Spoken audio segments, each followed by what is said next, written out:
अस्सलाम वालेकुम क्लास। आज के इस लेक्चर में हम क्लोजिंग एंट्रीज और आफ्टर क्लोजिंग ट्रायल बैलेंस बनाना देखेंगे। जो हम प्रॉब्लम कवर करेंगे वो 5.3 है, विलियम्स हाका बैटनर या मीग्स एंड मीग्स की बुक है, फाइनेंशियल एंड मैनेजरियल अकाउंटिंग।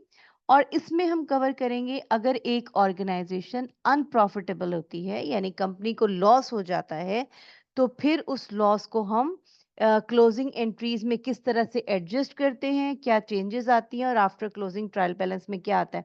इस लेक्चर से पहले एक लेक्चर हमने कवर किया था जिसमें हमने प्रॉब्लम 5.2a कवर की थी, दिस वन।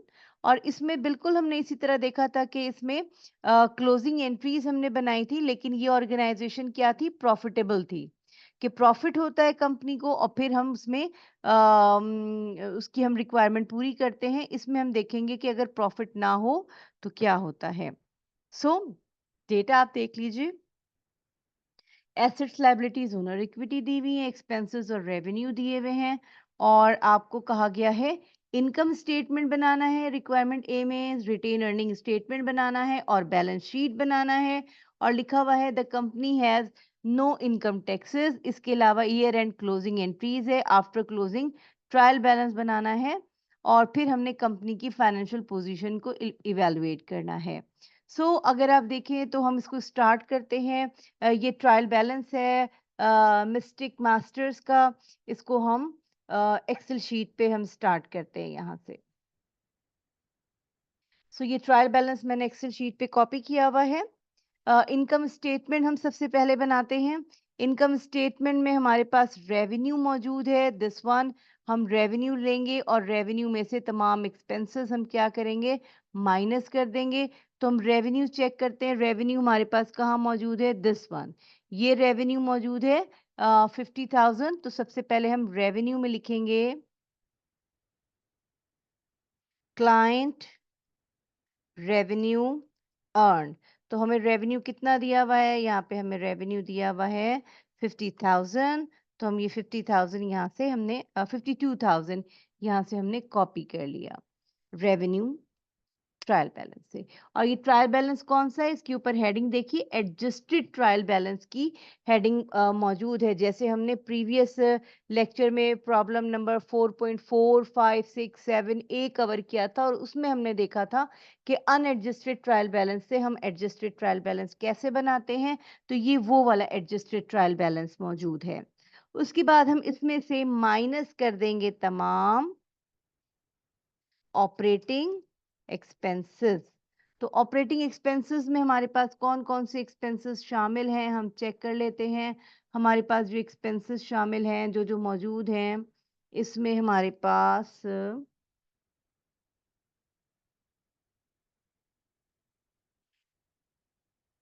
इंश्योरेंस एक्सपेंस मौजूद है, rent expense, supplies expense, salaries expense, depreciation, office and telephone and internet expense. तो सो फार अभी हमारे पास इतने ही हैं, हम इसको लिख लेते हैं और फिर हम बाद में देखेंगे मजीद कौन कौन से मौजूद हैं। Insurance expense, office rent expense, और इनकी अमाउंट हम इनर कॉलम में लिखते जाते हैं। इनर कॉलम में हमारे पास इंश्योरेंस एक्सपेंस की है 6,000, फिर रेंट एक्सपेंस की है 9,000, और फिर हमारे पास है supplies and salaries expense, supplies expense, salaries expense, और ये कितनी कितनी है, 440 मौजूद है सप्लाईज एक्सपेंस। और सैलरीज एक्सपेंस ये मौजूद है 48,000। तो हमने यहाँ पे 48,000 लिख लिया। उसके बाद डिप्रिसिएशन फर्नीचर और फिक्सचर्स का मौजूद है, तो हम यहाँ पे लिख लेते हैं डिप्रिसिएशन एक्सपेंस। और डिप्रिसिएशन एक्सपेंस हमें कितना शो हो रहा है, 1400। तो ये हमने यहाँ पे 1400 लिख लिया।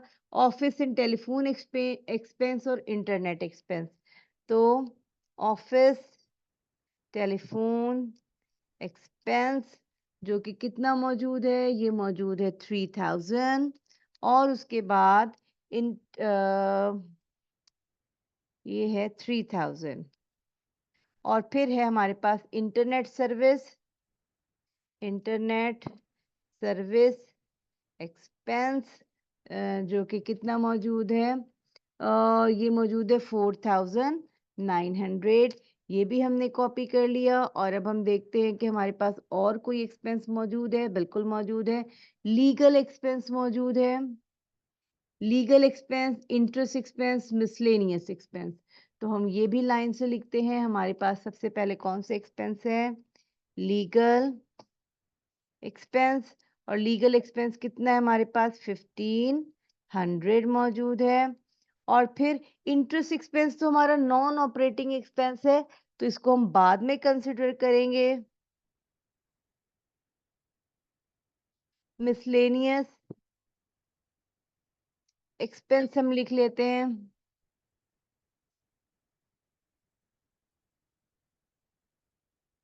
मिसलेनियस एक्सपेंस हमें कितना दिया हुआ है, 5000। तो इन तमाम एक्सपेंसेस को जब हम ऐड करते हैं तो हमारे पास जो टोटल ऑपरेटिंग एक्सपेंसेस आ रहे हैं, इनको हम यहाँ हेडिंग लिख लेते हैं, टोटल ऑपरेटिंग एक्सपेंसेस। तो वो कितने आ रहे हैं, वो हम माइनस कर देंगे 79,240 से। सो जब आप माइनस कर देंगे यहाँ पे, तो आपके पास क्या आ जाएगा, ऑपरेटिंग लॉस आ जाएगा। यानी ऑपरेटिंग इनकम तो नहीं आ रही है, क्योंकि लॉस आ रहा है, माइनस में आ रहा है। तो हम इसको प्रॉफिट के बजाय हम क्या लिख देंगे, लॉस बिफोर इंटरेस्ट टैक्स। तो है ही नहीं, वरना हम इंटरेस्ट एंड टैक्स लिख देते। अब हम इसमें से माइनस कर देंगे इंटरेस्ट एक्सपेंस, और इंटरेस्ट एक्सपेंस भी इसमें गिवन है, this one 4000 interest expense given है। तो अब हम यहाँ से माइनस कर देंगे 4000 इंटरेस्ट एक्सपेंस। तो अब आपका लॉस मजीद बढ़ जाएगा, क्योंकि माइनस माइनस क्या हो जाएगा, प्लस हो जाएगा। तो आपका लॉस बढ़ जाएगा, और आपका जो लॉस आ रहा है, वो आपका लॉस कितना आ रहा है, 31,240। और इसको हम कहेंगे नेट लॉस। इसके बाद जो हमारा सेकंड काम होता है, तो हम बनाते हैं स्टेटमेंट ऑफ रिटेन अर्निंग्स। तो हम स्टेटमेंट ऑफ रिटेन अर्निंग्स बना लेते हैं। नेक्स्ट, इनकम टैक्स के बजाय हम इनकम स्टेटमेंट के बजाय हम क्या लिखेंगे, स्टेटमेंट ऑफ रिटेन्ड अर्निंग्स। और स्टेटमेंट ऑफ रिटेन अर्निंग्स का क्या फॉर्मेट है, हम लेते हैं रिटेन अर्निंग का ओपनिंग बैलेंस। इसमें अगर हम ऐड करते हैं प्रॉफिट, तो फिर हम क्या करेंगे, और लेस कर देंगे हम लॉस। अगर प्रॉफिट ऐड होता है तो लॉस जो है वो लेस होता है। और हम इसमें से एक लेस क्या कर देते हैं, हम इसमें से लेस कर देते हैं डिविडेंड्स। तो हमारे पास क्या आ जाता है, रिटेन अर्निंग्स का क्लोजिंग बैलेंस। सो रिटेन अर्निंग का ओपनिंग बैलेंस हमें कहाँ से मिलेगा, रिटेन अर्निंग का ओपनिंग बैलेंस हमें ट्रायल बैलेंस से मिलेगा, एडजस्टेड ट्रायल बैलेंस से। और हम चेक करते हैं हमारे पास ओपनिंग बैलेंस कितना मौजूद है, रिटेन अर्निंग्स ये मौजूद है, रिटेन अर्निंग। तो ये रिटेन अर्निंग का बैलेंस हमने यहाँ पे कॉपी कर लेना है, और रिटेन अर्निंग का बैलेंस यहाँ पे हमारे पास आ रहा है डॉलर। हम अमाउंट देख लेते हैं, 2600। ओके, अब इसमें से आप देख ले कि प्रॉफिट तो नहीं है, लेकिन ये लॉस मौजूद है। तो हम प्रॉफिट ऐड करते हैं, तो लॉस हम क्या करेंगे, माइनस कर देंगे, 31,240 हम यहाँ से माइनस कर देंगे।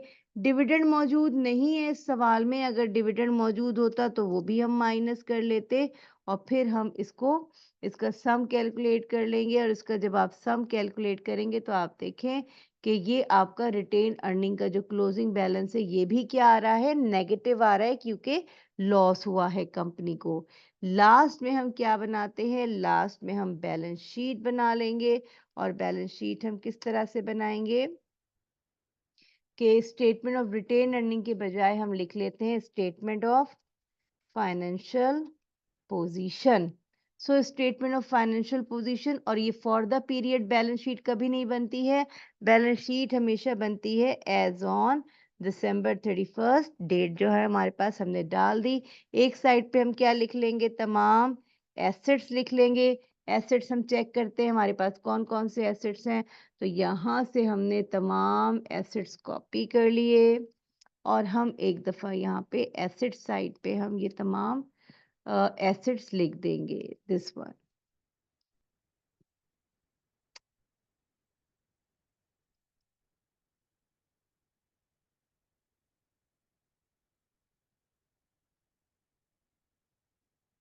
सो ये हमने कॉपी किया और एसेट साइड पे पेस्ट कर दिया।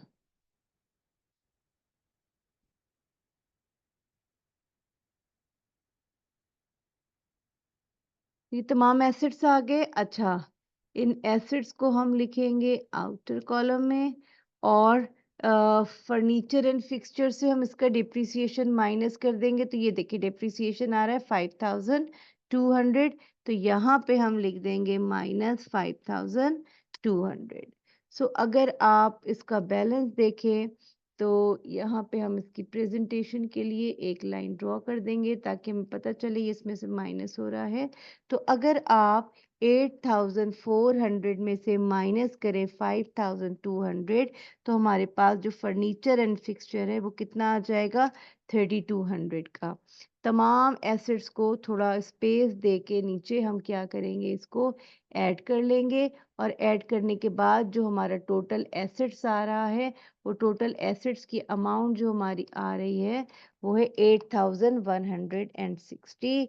इसको हम क्या कहेंगे, टोटल एसेट्स। बैलेंस शीट की जो दूसरी साइड होती है, दूसरी साइड क्या होती है, liabilities and stock holder equity या ओनर्स इक्विटी। तो सबसे पहले हम लायबिलिटीज ले लेंगे, और लायबिलिटीज में हमारा जो सीक्वेंस होगा, करंट लायबिलिटीज पहले लिखते हैं, लॉन्ग टर्म लायबिलिटीज बाद में लिखते हैं। जितने भी पेबल्स होते हैं वो ये पेबल्स यहाँ पे मौजूद हैं, तो हमने यहाँ से इनको कॉपी कर लिया। और अनअर्न भी हमारी लायबिलिटी होती है, अनअर्न रेवेन्यू भी हमारी लायबिलिटीज होती हैं, तो यहाँ हमने उनको पेस्ट कर दिया। सो हम देखते हैं। अच्छा, जो हमारा अकाउंट्स पेबल है ये हम सबसे लास्ट में लिखते हैं लिक्विडिटी वाइज, बाकी एसेट्स हम तो बाकी लाइबिलिटीज हम पहले लिखते हैं। इन सबको जब आप ऐड करेंगे तो आपके पास आ जाएगा टोटल लाइबिलिटीज, और इन सबको जब हम ऐड कर रहे हैं तो हमारे पास अमाउंट कितनी आ जाएगी टोटल लाइबिलिटीज की, हमने आउटर कॉलम में लिखना है 32,800। ये प्रेजेंटेशन का तरीका है। और अब हम इसके नीचे अगर एक लाइन ड्रॉ कर देंगे तो इसका मतलब है कि नीचे वाली अमाउंट ऊपर वाली अमाउंट का सम है। उसके बाद हमारे पास यहाँ पे हेडिंग आती है ओनर्स इक्विटी, आप कंप्लीट लिख लीजिएगा। यहाँ पे ओनर्स इक्विटी में हमारे पास आ जाता है कैपिटल, स्टॉक और रिटेन अर्निंग्स। तो कैपिटल स्टॉक आप चेक करें, ट्रायल बैलेंस में आपके पास कितना मौजूद है, ये नजर आ रहा है 4000। तो यहाँ पे हम कितना लिख लेंगे, यहाँ पे हम कैपिटल स्टॉक लिख लेंगे 4000। इसके अलावा जो रिटेन अर्निंग का बैलेंस है, रिटेन अर्निंग का बैलेंस हम कहाँ से लाएंगे, रिटेन अर्निंग स्टेटमेंट से। ये मौजूद है, हम यहाँ पे कॉपी कर देंगे। तो रिटेन अर्निंग का क्योंकि नेगेटिव आ रहा है तो हमने लिखा है -28,640, ये हमने यहाँ पे बैलेंस लिख दिया। इन दोनों को हम सम करेंगे तो हमारे पास आ जाएगा टोटल ओनर्स इक्विटी। और आप देख लीजिए, क्योंकि 28,000 हमारी 640 नेगेटिव अमाउंट आ रही है, इसमें से 4000 पॉजिटिव माइनस करें तो हमारा जो रिटेन अर्निंग्स आ रहा है वो 24,640 तो आ रहा है, लेकिन वो माइनस में आ रहा है। और जब आप दोनों साइड का सम करेंगे तो हमारा वो सम एसेट्स के बराबर होना चाहिए, जो कि आप चेक कर लीजिए कि टोटल एसेट्स के बराबर है। यहाँ पे हम इसको क्लोज कर देंगे, और यहाँ पे आप लिखना चाहें तो आप लिख सकते हैं total liabilities and owners equity, और ये देखिए बैलेंस शीट की दोनों साइड क्या है, बराबर है। तो पहली रिक्वायरमेंट थी फाइनेंशियल स्टेटमेंट्स बनाना, जो कि हमने फाइनेंशियल स्टेटमेंट बना ली, और दूसरी रिक्वायरमेंट थी क्लोजिंग एंट्रीज की। तो हम क्लोजिंग एंट्रीज बनाते हैं। क्लोजिंग एंट्रीज में अभी हमने लास्ट लेक्चर में डिस्कस किया, सबसे पहले हम रेवेन्यू क्लोज करते हैं। तो रेवेन्यू देखें बाय नेचर क्रेडिट है, हम इसको डायरेक्ट ट्रायल बैलेंस से बनाना सीखते हैं। अगर हम इसको डायरेक्ट ट्रायल बैलेंस से बनाना सीखें तो आप देखिए कि पहला जो हमारा रेवेन्यू है वो बाय नेचर क्रेडिट है, तो उसको हमने क्लोज करना है तो हम उसको डेबिट पे भेज देंगे। तो हम लिखेंगे क्लाइंट रेवेन्यू अर्न्ड, और वो कितनी अमाउंट है, 52,000 ये नजर आ रही है। तो इसको हम क्लोज करने के लिए डेबिट कर देंगे 52,000। तो यहाँ पे हमने लिख दिया 52,000, ये डेबिट हो गया। तो इसको हम क्लोज किस में करते हैं, इनकम समरी अकाउंट में। तो यहाँ पे हमने लिख दिया इनकम समरी अकाउंट, और कितने से हो जाएगा, 52,000 से ये हमने इसको क्लोज कर दिया। सो ये पहली एंट्री थी। दूसरा हम क्या क्लोज करते हैं, दूसरे हम एक्सपेंसेस क्लोज करते हैं। एक्सपेंसेस बाय नेचर डेबिट हैं, उनको क्लोज करना होगा, खत्म करना होगा, तो उनको हम कहाँ लिख देंगे, किस साइड पे रिकॉर्ड कर देंगे, क्रेडिट साइड पे रिकॉर्ड कर देंगे। सो ये तमाम एक्सपेंसेस जो डेबिट हैं, इनको हमने किस साइड पे ख़त्म करने के लिए भेजना है, इनको हमने ख़त्म करने के लिए क्रेडिट साइड पे भेजना है। सो ये सारे एक्सपेंसेस हमने रिकॉर्ड किए क्रेडिट साइड पे।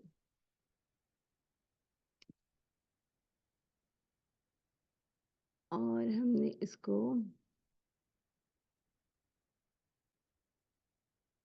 इसकी हम फॉर्मेटिंग भी साथ साथ करते जाते हैं ताकि ये मज़ीद क्लियर हो जाए। ओके, सो तमाम एक्सपेंसेस, क्योंकि ये क्रेडिट है तो थोड़ा सा स्पेस दे के लिखेंगे।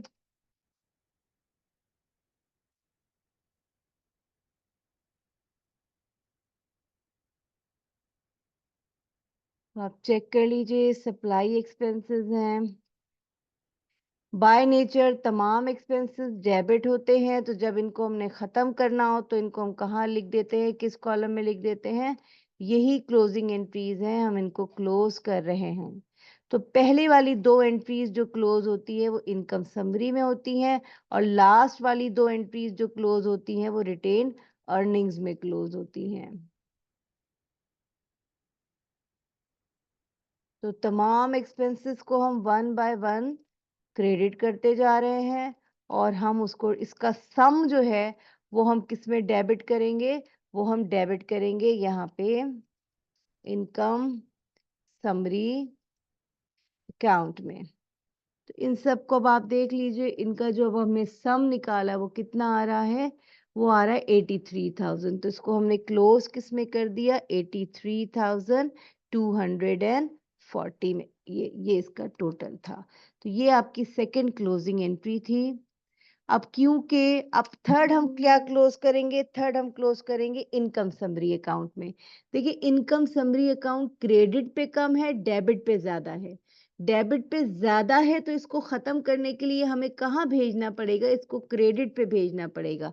यानी इसको हमने लिखना पड़ेगा इनकम समरी अकाउंट। और ये कितने से क्या अमाउंट आएगी, आप देखिए, फिर जो आपका डेबिट हो रहा है ज्यादा, वो है 83,240, और इसमें से हम माइनस कर देंगे जो क्रेडिट हो रहा है वो हो रहा है 52,000। तो इन दोनों का जो डिफरेंस आ रहा है 31,240, दिस इज लॉस। और लॉस को आप कहाँ क्लोज करेंगे, रिटेन्ड अर्निंग्स में। लॉस है, इस वजह से रिटेन अर्निंग क्लोज हो रही है, कम हो रही है, डेबिट पे आ रही है। प्रॉफिट होता तो यही वाली एंट्री रिवर्स हो जाती। तो अब अगर मैं आपको प्रीवियस प्रॉब्लम से, जो कि हमने प्रीवियस लेक्चर में कवर किया था, इन दोनों का अगर मैं आपको कंपैरिजन करवाऊं, तो कंपैरिजन जब आप देखेंगे तो आप ये देखिए, पहली दूसरी एंट्री तो सेम है कि आपने रेवेन्यू को डेबिट कर दिया, क्लोज कर दिया एक्सपेंसेस को क्ले अब यहाँ पे देखिए रेवेन्यू जो है वो ज़्यादा है, एक्सपेंसेस कम है। जबकि जो हम 5.3 कर रहे हैं, यहाँ रेवेन्यू कम है, एक्सपेंसेस ज़्यादा है। 52,000 का रेवेन्यू है, 83,000 के एक्सपेंसेस हैं, तो लॉस हो गया। अब अगर आप इस एंट्री को गौर से देखें, तो लॉस होने का मतलब है रिटेन अर्निंग में कमी आ गई। इसी वजह से रिटेन अर्निंग 31,240 से डेबिट हो रही है। जबकि जो प्रीवियस प्रॉब्लम था उसमें आप चेक करें कि रिटेन अर्निंग्स यानी कंपनी को क्या हो रहा था, प्रॉफिट हो रहा था। इसी वजह से रिटेन अर्निंग्स जो कंपनी की है वो क्या हो रही है, क्रेडिट पे आ रही है, क्योंकि retain earning by nature credit होता है।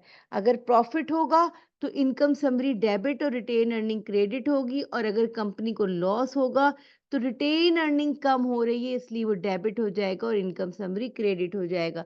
इस सवाल में डिविडेंड्स मौजूद ही नहीं है, तो हमने डिविडेंड्स की एंट्री नहीं बनानी। अगर डिविडेंड्स मौजूद होते तो रिटेन अर्निंग डेबिट और डिविडेंड्स क्रेडिट हो जाता। अब जब आप बनाएंगे आफ्टर क्लोजिंग ट्रायल बैलेंस, तो आफ्टर क्लोजिंग ट्रायल बैलेंस में हम तमाम एसेट्स, लायबिलिटीज और ओनर्स इक्विटी को क्या कर लेंगे, कॉपी कर लेंगे। और हम रेवेन्यू, एक्सपेंसेस और डिविडेंड को नहीं करेंगे क्योंकि वो क्लोज हो जाते हैं। लेकिन ख़ास बात ये कि रिटेन अर्निंग का जो बैलेंस है वो हम स्टेटमेंट ऑफ रिटेन अर्निंग से ही लेंगे। फॉर एग्जाम्पल अगर आपने स्टेटमेंट ऑफ रिटेन अर्निंग नहीं बनाई तो हम क्या करेंगे, हम क्या करेंगे, सिंपल रिटेन अर्निंग का ओपनिंग बैलेंस ले लेंगे जो कि ट्रायल बैलेंस से मिलता है।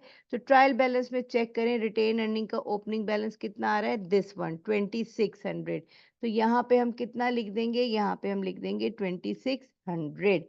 इसमें हम ऐड कर देते हैं प्रॉफिट को। इस सवाल में लॉस आ रहा है तो हम लेस कर देंगे नेट लॉस को। तो लॉस कितना आ रहा है आपके पास, लॉस आपके पास आ रहा है इस सवाल में 31,240। तो हम यहाँ पे माइनस में लिख देंगे 31,240। ये देखिए हमने माइनस में लिख लिया।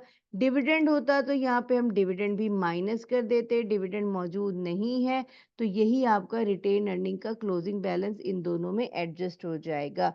रिटेन अर्निंग क्लोजिंग बैलेंस आ रहा है माइनस, क्योंकि माइनस है क्योंकि लॉस हो गया ना, ज़्यादा लॉस हो गया, तो इस वजह से रिटेन अर्निंग का बैलेंस माइनस में आ रहा है।